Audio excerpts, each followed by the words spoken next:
Bismillahirrahmanirrahim. Assalamualaikum warahmatullahi wabarakatuh. Waalaikumsalam warahmatullahi wabarakatuh.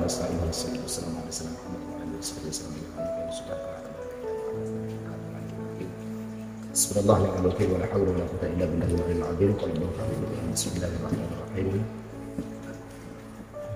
الذين قالوا ربنا الله ثم استقاموا لا يصلوا عليه وذلك حتى تقوم عليه السبب وعبد الشروط التي التي كنتم عليه. ثم قال النبي صلى الله عليه وسلم في الحديث اشد امتي لحبا قوم يقول بعدي يود احدهم انه فقد عاد ومن هو انه اعلى. صدق الله صدق رسول النبي الكريم ونحن على ذلك من الشاهد والشاهدين والحمد لله العالمين. اما بعد sebagai baik yang dimuliakan Allah, kemudian Anda terkhusus kepada Anda sepuh kita Ustaz yang dulu tinggi. Kemudian Bapak Uji yang Allah Ta'ala muliakan, bila khusus kepada Bapak Menteri sengaja kita undang dari Ciledug dan di tempat kita yang berkenan beliau insya Allah berbarokah. Amin. Mudah-mudahan untuk kita semuanya, demikian juga kepada Adinda Ismail dan kepada Adinda Ayah Rozik. Allah Ta'ala muliakan. Baik, kepada Allah Ta'ala berkata alhamdulillah. Kemudian salawat dan salam kepada Nabi sallallahu alaihi wasallam. Kita baca satu tiga. Bismillahirrahmanirrahim. Asyaddu ummati hubban. Umat yang paling mencintaiku, umat yang paling mencintai aku, umat yang paling mencintai aku, qaumun yakununa ba'di, adalah golongan yang dilahirkan setelah aku meninggal atau yang mereka hadir setelah aku tiada. Umat yang mencintai aku, yang paling mencintai aku adalah orang yang dilahirkan setelah aku tiada.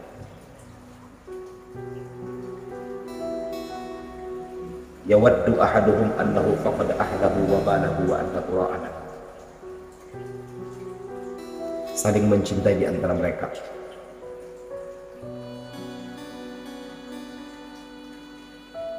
Faqad ahlahu, sampai kehilangan keluarga atau mengorbankan keluarga. Wa malahu, bahkan harta. Wa annahu ra'ana, dan yang dia tuju hanyalah aku. Dan yang dia tuju hanyalah aku. Asyaddu ummati hubban qaumun yakununa ba'di. Umat yang paling mencintai aku adalah yang dilahirkan setelah aku, yang mereka saling mencintai, berani mengorbankan harta bahkan keluarganya hanya semata karena aku. Baik saudara kaum muslimin yang dimuliakan Allah, ada dua kalimat yang kalau kita artikan secara etimologi ataupun bahasa di sini dengan arti cinta adalah kalimat hubban dengan kalimat waddun atau yawaddu. Kalau hubban itu adalah rasa cinta yang tertahta dalam kalbu, ketika terbukti rasa cinta itu namanya adalah yawaddu. Jadi kalau cinta itu masih mengkristal dalam hati ataupun masih dalam bentuk rasa, itu bahasa hadisnya adalah hubbun. Tapi ketika cinta itu sudah terbukti ataupun muncul ke permukaan lewat implementasi ataupun bukti, maka dinamakan dengan yawaddu.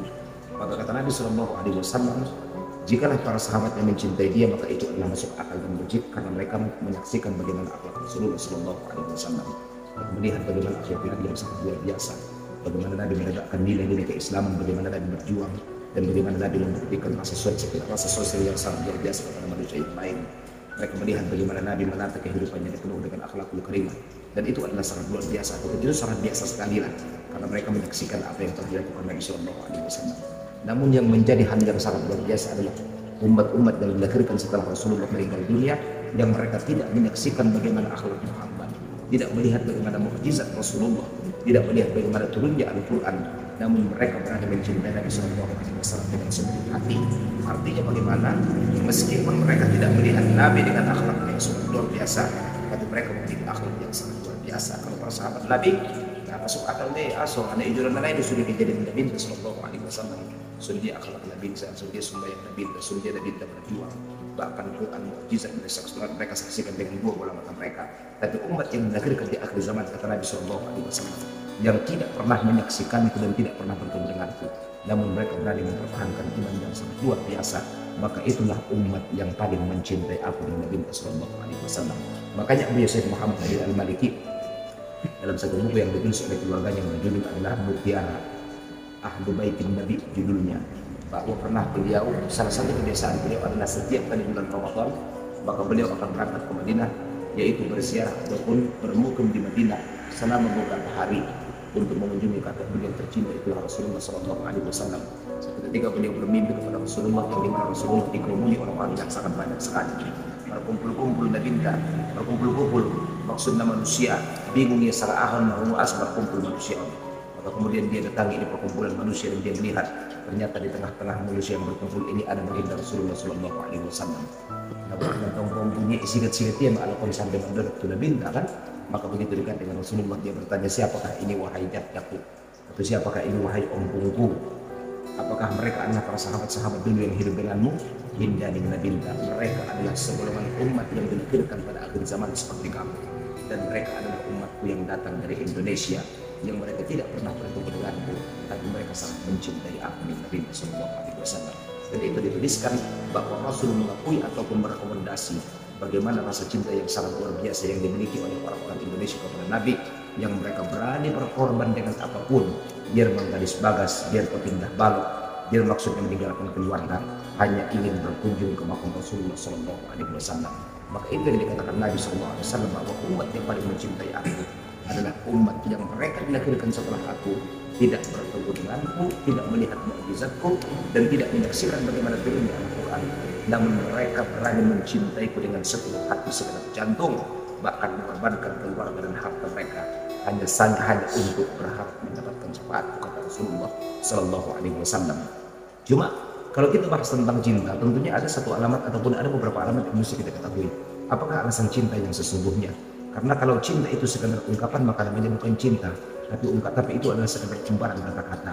Kalau merasa cinta kepada Allah dalam Al-Quran atau kepada Rasulullah dalam Al-Quran, Allah Ta'ala berfirman, "Qul in kuntum tuhibbunallah fattabi'uni yuhibbukumullah." Hai Muhammad, katakanlah kepada umatmu, kalau mereka cinta kepada aku, maka mestilah ikut dengan jalan-jalanmu.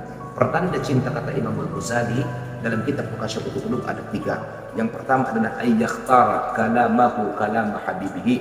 Dia memilih bahasa dia dengan bahasa yang biasa disampaikan oleh orang-orang, dengan bahasa yang biasa disampaikan oleh orang yang dicintainya. Memilih bahasa yang dia pakai dalam kehidupan sehari-hari dengan bahasa yang disukai oleh kekasihnya. Apa bahasa yang disukai oleh kekasihnya? Artinya yang disukai oleh Nabi Shallallahu Alaihi Wasallam, bahasa yang santun, bahasa yang menyapa, ucapan salam, peduli kepada umat, berbicara kalau ada keperluan, dan tidak memaksakan bicara ketika tidak ada kepentingan, tidak suka membuli, tidak suka menggibah segala macam. Sehingga dulu di zaman Nabi Shallallahu Alaihi Wasallam, saking tidak adanya orang yang menggibah, saking tidak adanya orang yang mengadu domba di kota Madinah, anggodong kalau ada menggibah, bau deh tercium di bau lain, dan sodonglah alat yang menggibah di zaman Nabi Sallallahu Alaihi Wasallam. Maka orang yang cinta kepada Muhammad yang pertama adalah memilih bahasa yang kita pakai dalam kehidupan sehari-hari adalah bahasa yang disukai oleh Rasulullah Sallallahu Alaihi Wasallam. Tentunya apa bahasa yang disukai Nabi? Termasuk bacaan Al-Quran, termasuk dakwah amar ma'ruf nahi munkar, termasuk yaitu fadliyakul qawlan aw liyasmut, berkata yang baik, ya kan?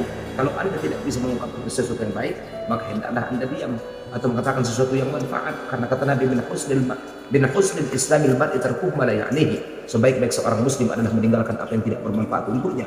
Artinya memilih bahasa yang memberikan kebahagiaan dan ketenangan kepada orang, bukan bahasa yang menggelisahkan orang lain. Ini pertanda cinta yang pertama, kata Imam Al-Ghazali. Kemudian yang kedua adalah, apalagi pertanda cinta kalau kita mencintai Rasulullah SAW, ayyakhtara mujalasata habibihi. Dia akan memilih tempat duduk yang dimana tempat duduk itu adalah tempat duduk yang dicintai oleh kekasihnya. Apa tempat duduk yang dicintai oleh Nabi? Karena Nabi dalam sebuah hadis sebagai contoh adalah, kalau Anda lewat di sebuah riyadun min riyadil jannah, taman daripada taman-taman surga, maka berhentilah di sana. Apakah itu majelis ilmu? Berarti salah satu tempat yang sangat disukai oleh kekasih kita Muhammad adalah majelis ilmu. Maka kalau kita mencintai Rasulullah, mesti banyakin waktu, menghabiskan saat untuk duduk di majelis ilmu, mendengarkan kajian-kajian tentang agama ataupun mendengarkan kajian tentang kajian Nabi Sallallahu Alaihi Wasallam. Yang ketiga adalah ayyakhtara ridha habibihi. Dia akan memilih rasa suka dan ridho, atau mengutamakan ridho daripada kekasihnya daripada ridho manusia sedunia. Kalau kita mampu melakukan yang 3 macam, maka itulah yang dikatakan tanda bukti cinta kepada sang baginda Muhammad Sallallahu Alaihi Wasallam. Jadi kalau para umat dulu, anggaplah yang memang sangat dibanggakan baginda Rasulullah Sallallahu Alaihi Wasallam, ashabukan nujunya in mawjatun iktaraikum. Kamu mustahil yang kang betul memang ini asoh apa sudah kita minta, ya kan? Dan memang mereka punya jaminan dalam Al-Quran. Baca suratul Waqiah, dalam Al-Waqiah kita baca as-sabiqun as-sabiqun ulaikal muqarrabuna fi jannatin na'im thullatun minal awwalin wa qalilun minal akhirin. Ada dari umat Muhammad yang dinamakan dengan as-sabiqun as-sabiqun. Siapakah mereka? Al-muqarrabun. Di manakah mereka? Fi jannatin na'im, dalam surga. Manusia masih sibuk dalam penantian penghitungan amal ibadah.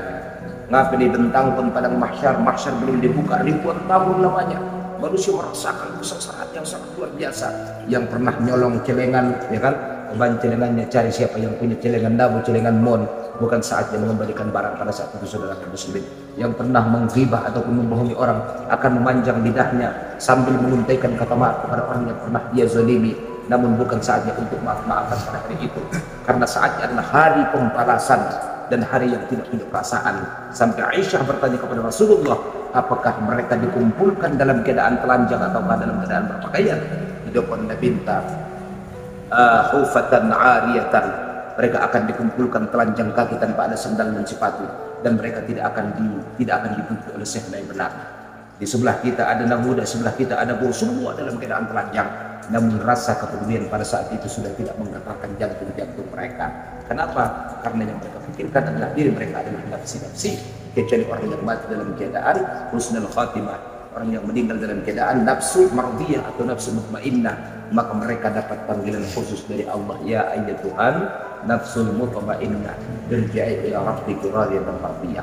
Tapi ada satu golongan yang kata Allah dalam Al-Quran, yang mereka as-sabiqun saling mendahului ke dalam surga. Belum dihitung amal ibadah karena mereka enggak membutuhkan perhitungan, maka mereka yadkhulunal jannata bighairi hisab. Mereka masuk surga tanpa ada hisab dan kalkulasi dari Allah Subhanahu wa taala. Tapi mereka muqarrabun, mereka fi jannatin na'im. Cuma yang menggelisahkan kepada kita, kata Allah, adalah thullatun minal awwalin, yang bisa mencapai maqam yang ini adalah orang-orang al-awwalin. Siapa mereka? Yang dilahirkan di zaman Nabi. Ada enggak dari orang akhir zaman? Ada. Wa qalilun minal akhirin, tapi sangat sedikit dicapai oleh orang-orang yang lahir di akhir zaman. Notikan dapat kita angkawan. Apa kelebihan mereka? Menurut Imam Rabi Az-Zawawi dalam tafsirnya mengatakan, karena umat Muhammad yang dilahirkan pada zamannya punya 3 kelebihan yang susah dimiliki oleh manusia zaman sekarang. Pertama adalah mereka belajar agama tidak tanggung-tanggung, dan setelah mereka tahu agamanya mereka mengamalkan semuanya. Anggui tak nasa balik dari bebang, mun babahat ilmu, mun babahat na tinggal, mun babahat pengajian, mun babahat na urdet, ya kan? Mun babahat pengajian, mun babahat usia teman kecil, iyalah segala macam. Memang ujian lah. Mereka tidak tanggung-tanggung. Ini kisah sudah iman di Bilal bin Rabah contohnya kan. Jadi bukan belajar tentang, bukan belajar agama setengah-setengah, tapi belajar agama secara totalitas dan menjadikan agama itu kebutuhan dalam kehidupan mereka. Yang kedua adalah ketika mereka punya waktu luang, tidak dalam peperangan, tidak dalam istiqomah kesibukan mencari nafkah, maka waktu mereka akan dijadikan saat-saat untuk menambah catatan kebaikan, wirid, zikir, selawat, tafakur kepada Allah, atau kita yang baca Al-Quran.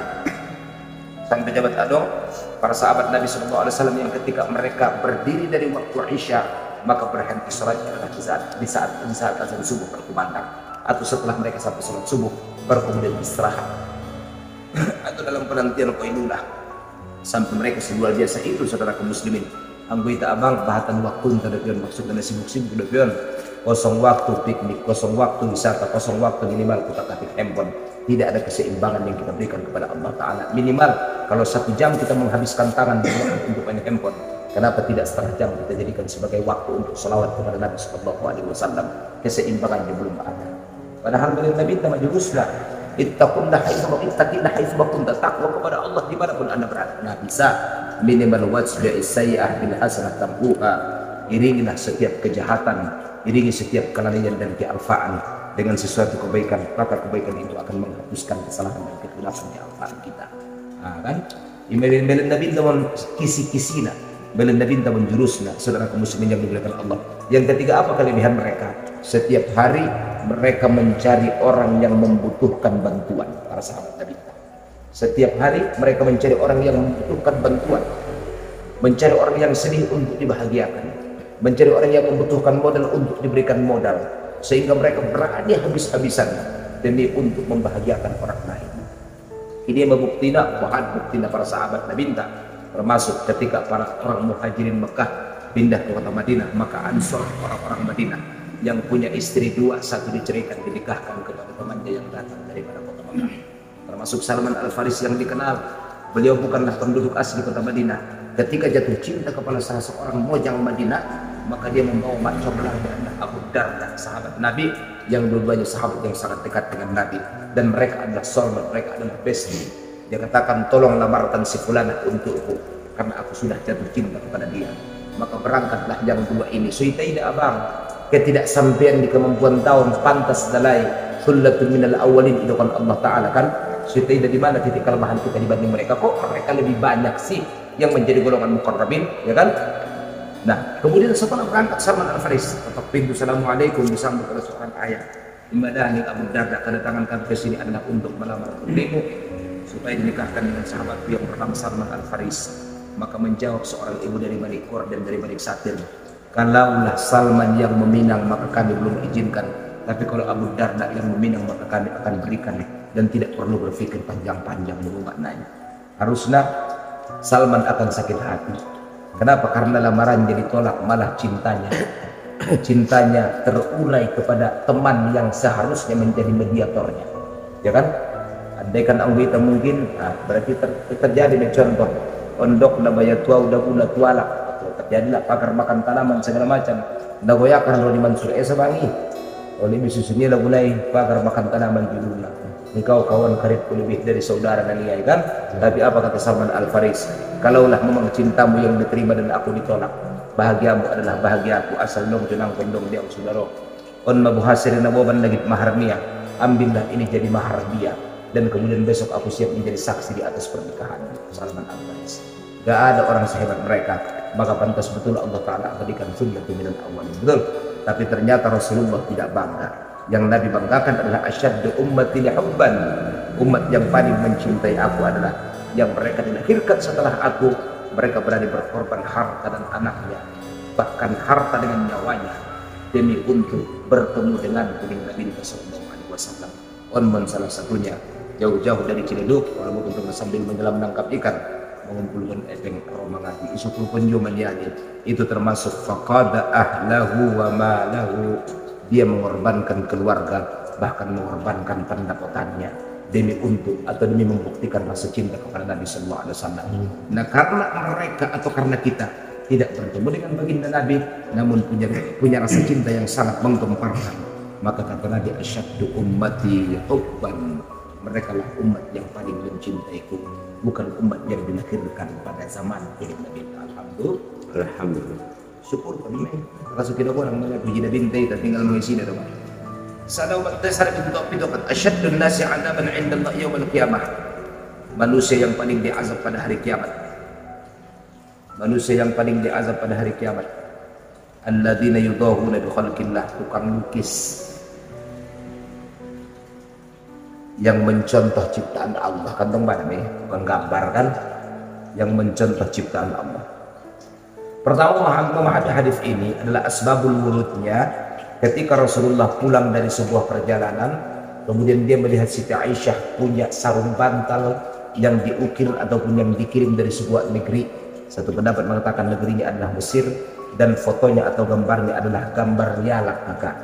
Maka kata Rasulullah, robeklah itu dan jangan anda pakai. Lakinlah hadis ini asyaddu adaban indallahi yaumal qiyamah. Satu. Yang kedua, hadis ini memahaminya bukan secara makna, bukan secara arti, tapi memahaminya adalah secara fikih. Apakah setiap lukisan dan gambar itu akan menjadi asyaddu adaban indan nasi yaumil qiyamah? Apakah setiap gambar yang kita miliki itu akan menjadi asbab siksa yang paling dahsyat pada hari kiamat? Tidak. Masih ada bahasan-bahasan fikihnya. Ada yang bicara tentang fikihnya mutlak, setiap gambar yang mengandung nyawa kalau ada di mana-mana, maka pelukisnya dan yang memakainya akan diazab oleh Allah. Itu qaul pertama. Qaul yang kedua, saya lebih condong kepada qaulnya Syekh Mutawalli Asy-Sya'rawi. Kalau ada lukisan di rumah kita atau gambar yang ditempel, sepanjang kita tidak mensucikannya, hanya sekedar kenangan, sekedar ingatan, sekedar nostalgia, sekedar perhiasan, dibolehkan, kecuali foto itu adalah sesuatu yang kita sucikan, seperti fotonya Bunda Maria. Kalau ada kudsiyahnya, kalau ada unsur mensucikan yang akhirnya adalah menuhankan, maka itu yang katanya tidak dimasuki oleh malaikat rumah tersebut, seperti rumah yang dijaga oleh anjing, yang anjingnya bukan anjing penjaga, tapi anjingnya adalah anjing perhiasan. Paham? Orang guna aman do bakas tong jago ana bang perumahan do. Yang musim do panang kodong anjing 10 berbaris ijo bagas mi enggak apa-apa. Kenapa? Karena hukumnya memang darul mafasid muqaddam ala jalbil masalih. Al hukmu yaduru ma inna biha. Memang dibutuhkan maka lahirlah hukum yang membolehkan. Tapi kalau tidak dibutuhkan, hanya sekedar pelengkap keluarga, hanya sekedar perhiasan-perhiasan saja, yang dimana gonggongannya lebih indah di telinga Anda dari intian baca Quran, atau mungkin bahkan mengalahkan suara bung roma irama, maka itu yang tidak dibolehkan secara hukum. Jadi kalau setiap foto atau hadis ini memahaminya, bukan memahami secara telan langsung, tapi perlu dibahas secara fikih. Saya lebih condong kepada pendapat Syekh Mutawaddi Al-Sya'rawi, yang kalau ada foto orang tua ditempel sekar dua kodaun setiap waktu, foto ni anak tak seni berulang paduan ko ya tidak homar menek bayar anak kon kaning ruang mereka kan ono tentang tempel ko isi foto ni Novia kalau fating foto ni Luna Maya kau bagaikan nasa mana rahwana mencuri ya mentong baru nih. Kalau kakak itu tersinggung rap nih toko nabi naloping sendua di bawah jawab dari rumah sakit pas ngot aku itu ngatur lagi kan yang bodong do unsur kebaikan ini sudah konang kita bang adalah digi jolo masolih banjur perbandingan mafasidnya mudaratnya lebih gede atau manfaat lebih kecil atau mudarat lebih kecil, maka perlu ditimbang lahirlah hukum.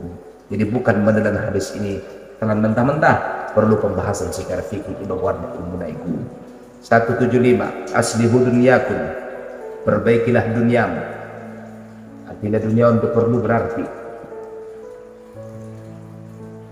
wa'malu li akhiratikum, tapi beramallah untuk akhiratmu, mesti seimbang. Aslihu dunyakum, perbaikilah duniamu. Wa'malu li akhiratikum, tapi beramallah untuk akhiratmu. Ka'annakum tamutu ghada, seakan kamu akan mati pada esok hari.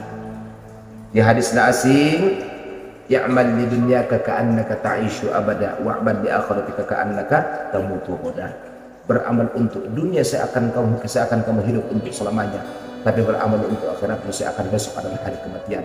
Ada maksud ini, dunia adalah tempat kita untuk bercocok tanam menuju akhirat kita. Boleh nggak fakir? Boleh, asal Anda kuat. Boleh nggak miskin? Silahkan, asal kuat iman Anda menghadapinya.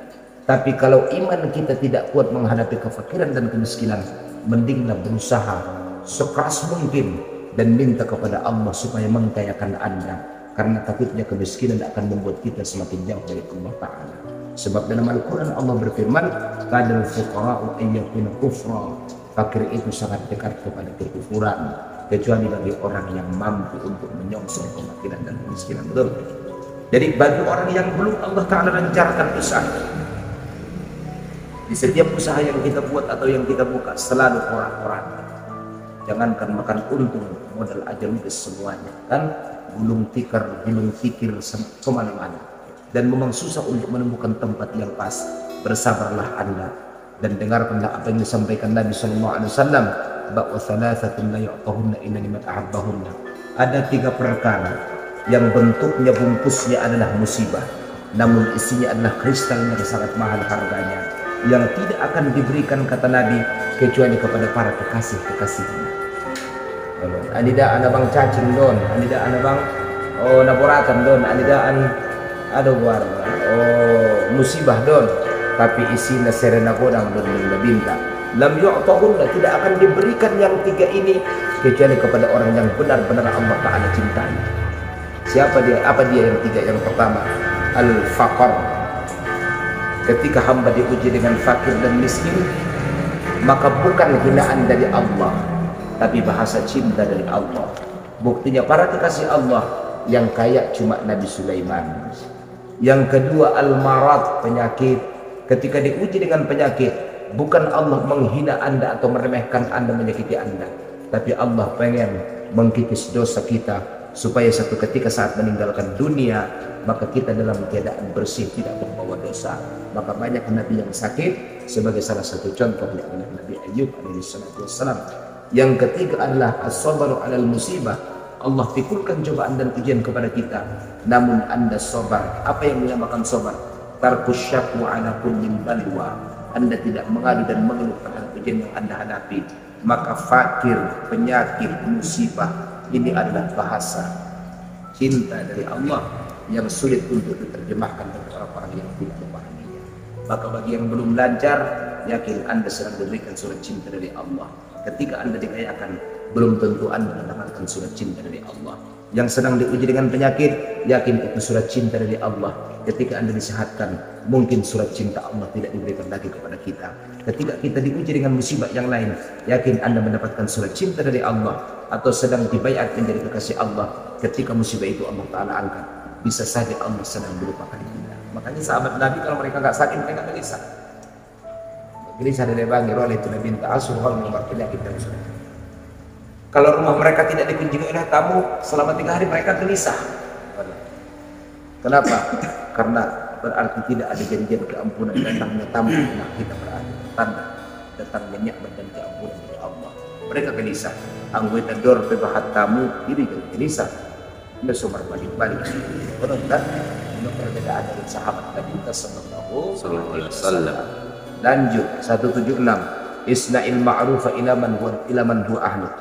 Lakukanlah atau berikanlah kebaikan kepada yang bisa menerima kebaikan.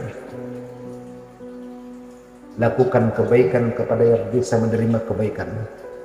Wa ila ghairi ahli, dan kepada orang yang tidak mau menerima kebaikan. Ontang mengaji nara mengaji, ontang mengaji nasura mengaji, ontang duluan. Marsalam tunaitan daho, marsalam tunasaitan daho, paham? Ulang pala uting lewat ia pusat-pusko, pala anjing lewat ipajat-jat ko. Ulang apa baik? Isna'il ma'ruf, mentang-mentang kucing itu lebih bersih Anda anggap, sementara anjing itu adalah hal yang kemudian antum menghinanya. Nah, karena ada bang cerita kan dalam kitab Mughasyafatul Qulub, satu ketika Imam Hasan Al-Basri lewat, kemudian memulus anjing guru yang katia pakai nesokonon itu, mengkuling anjingon naga di marwamu. Gari terdai saupeho, andaikan aku menyentuhkan. Saya basah atau kamu yang basah, cukup kamu cuci 7 kali. Ihdahunna bitwab. Salah satu cucian adalah dengan air yang bercampur. Tapi kesombonganmu kan tidak akan pernah bisa dicuci dengan air yang ada di seluruh dunia, bahkan air ke surga sekalipun. Sombong manusia yang pakaian ini padahal menodong berhukum bahasa andaikan tersentuh pita dadong berhukum menjadi sirna asma pemiang asma berkira. Satu. Yang kedua, nangkon beteng ruamu umput betawakal nami pada hukum manusiawan nih au nauboto di ibagasmu adong itu syarat sakarung gandum dan biar nangwamangan ancogot ning anjingon au panakyo menjadi mangan ngaben na sulit tau elyo di dua ko di sadari kesalo sepangan na asinaw tinggal ko mengaw nyungoban kubakas syarat dari panganon ku ini aso yakin au ancogot besok Allah tidak pernah tidur untuk memberikan ku nikmat makan. Allah pasti tidak pernah menyediakan aku karena keyakinanku penuh kepada Allah. Ana abdun minal ghani fa kaifa ana khaful fakir. Saya hamba dari yang maha kaya, bagaimana mungkin aku takut dimiskinkan oleh Allah ini. Mulak Imam Hasan Al-Basri, maka dia bagi-bagi yang dunia. Apa tuh? Anjing yang kita hina keyakinannya lebih luar biasa daripada kita. Betul? Ya kan? Jadi ini sudah pernah mengulun anggo yang kalkulo atau tipuan king ini contoh itu anjing bukan, tapi dengan hati yang untuk menghina dia. Hukumnya haram dan antum sombong. Wajat sombong sifat di syaitan nih. Sesopan itu dalam masyarakat pada bagian Tuhan. Rata pada bukan. Karaso dan Tuhan yang menghina sana-sana binatang kita kan? Karena ketika kita menghina, apa bedanya Anda menghina sang penciptanya? Maka sombong itu bukan hanya terhadap manusia, tapi kepada binatang sekalipun kesombongan Anda bisa muncul, maka yang memisahkan adalah hati yang penuh dengan iman dan kebahagiaan. Jelas deh saudara kaum muslimin. Makanya lakukan kebaikan kepada yang bisa menerima kebaikan dan kepada yang tidak bisa menerima kebaikan. Ulang pandang bulu. Mau cari tahu nomor 00 dia bang. Khalilullah Ibrahim. Kenapa dilantik menjadi Khalilullah? Versi Nasuhul Ibad dulu alasannya. Kan? Pertama, mawadda'tu amran faqa amrillah. Urusan Allah tidak pernah aku bikin dia rendah. Dia bawah, pasti akan saya utamakan. Yang kedua, wa ma hammamtu ala kulli ma takaffala Allah. dan aku tidak pernah gelisah dengan segala jaminan Allah. Yang ketiga, aku mencintai tidak pandang bulu. Ibrahim itu suka memberi makan, dan untuk menemani makan sampai lawi 8 kilo Tuhan menjadi yalak untuk menemani dia makan. Ibrahim satu ketika dia menjamu orang, anggaplah Jum'ah barakah, tapi diseleksi Muslim makan dan Muslim minggir. Misalkan tegur Tuhan, sedangkan au mana menciptakan sakatul kafir lihan bongku lehen mangan bolau lehen do video asal membeda-bedawan ko itu ciptaan dengan Tuhan. Baru kemudian madengkan Ibrahim tidak pandang bulu memberikan cinta terhadap siapapun, maka dibaiatlah beliau menjadi khalilullah, kekasih Allah. Seni mana dengan memang berikan kebaikan, tunjukkan kebaikan, nehen pangananmu tenetan damu bersih tandamu, kecuali yang pembayaan dia betul mulu amunya hidup ini pengarasaan apa menji jadi fitnah muslim ini. Fa in asabta ahlahu asabta ahlah, kalau dia menerima kebaikanmu maka kau mendapatkan kebaikan, pahala dakwah mentok, pahala sedekah mentok kan. Jika dia menerima maka kau mendapat pahala. Wa illam tusib ahlah, kalau dia tidak menerima kebaikanmu, kunta anta ahlahu, anda sudah pasti ahli kebaikan. Paham? Kalau dia terima kebaikan yang kita beri, maka berarti kita dapat pahala. Tapi kalau dia tolak kebaikan kita, meskipun dia menolak, antum sudah pasti mendapat pahala dakwah yang anda sampaikan, pemberian yang anda berikan, anda sudah dapat, meskipun orang menolaknya. Paham?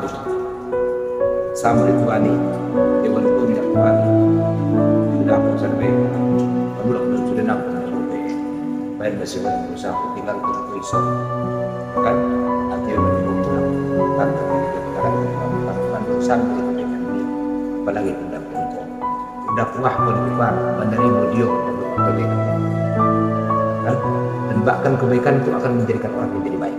Tapi ketika kebaikan yang kusampaikan menolak dalam hati anda, memanglah anda tidak melakukannya, tapi aku sudah dipastikan orang yang sudah melakukan kebaikan itu maksudnya. Makanya lakukan kebaikan, baik kebaikannya diterima ataupun tidak, kepada orang yang anda kenal dan orang yang tidak anda kenal. Sama ratakan dakwah itu, sama ratakan kebaikan itu, insya Allah itu akan menjadi sesuatu yang baik. Dalam kitab Al-Barzanji, kisah Imam Hasan Al-Basri di Baghdad, dipinjam dia bekas jelak Yahudi. Kebiasaan Imam Hasan Al-Basri satu riwayat mengatakan bahwa beliau suka membacakan maulid Nabi. Dan pada waktu dia cuma tentang qasidah makan telah Yahudi dari pinjaman dari nomor maulid. Dia namanya yang bisa tak itu sama juga Hasan Basri tentang minta manganin kasi Imam Hasan Basri ada umesi ayana yang atau ember 60 meter pas tentang mesin yang kemarin bukan mesin lain orang sedikit naik bocor salah kanan naik bocor kamar kodoh mandi menghasilkan marsapa dari orang Yahudi sedia nambat don nasuluan kejadian dan pas di mesin yang di 10 tahun menuju Imam Hasan Basri. 10 tahun dari tahun kemudian menampung kotoran merah Yahudi, umpe ngai dokon dia tuala kenai, tiba-tiba dokon Allah mata Yahudi yang isi masuk Islam. Edo melakukan kebaikan, ya kan? Sampai atau tidak sampai kepada orang baik atau kepada muslim atau kepada tidak muslim, pasti akan menjadi asbab hidup. Maka lakukan kebaikan kepada siapapun. Kalau tidak sekarang, besok ada amalkan. Kalau tidak diterima, besok akan menjadi asbab kebaikan. Assalamualaikum warahmatullahi wabarakatuh.